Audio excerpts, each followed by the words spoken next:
Là, je constate que Donald Trump n'est pas du tout, mes amis, fou. On le prétend être fou, mais il n'est pas fou. Très intelligent.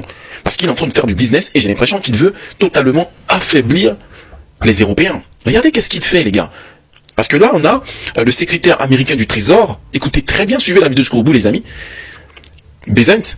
Là, il nous dit que nous vendons des armes aux Européens, qu'ils les transmettent aux Ukrainiens, et Trump prélève une marge de 10%, peut-être suffisante, pour couvrir la couverture aérienne.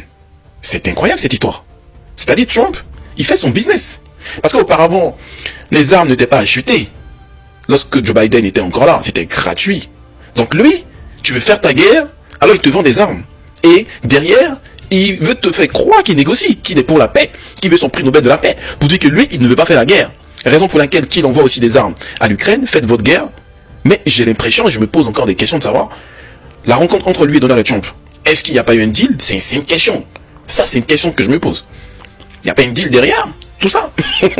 Je vous laisse écouter le secrétaire américain au Trésor Bezant. I think President Trump is very vigilant.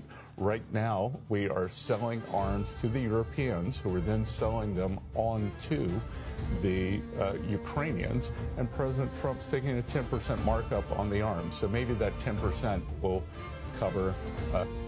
Le pire de cette histoire, que Donald Trump prélève 10% aussi de marge. C'est incroyable. Il est revend les armes aux Européens, il prend sa part, et en plus de cela, faites votre guerre. Moi, je n'ai carrément rien à faire dans votre histoire de guerre. C'est ce que ça veut dire en réalité. Et moi et Vladimir Poutine, on vous regarde. J'ai l'impression, les amis, c'est comme un film. Dis-moi en commentaire qu'est-ce que tu en penses. N'hésite pas à partager la vidéo, surtout abonne-toi. Ne pas rater d'autres.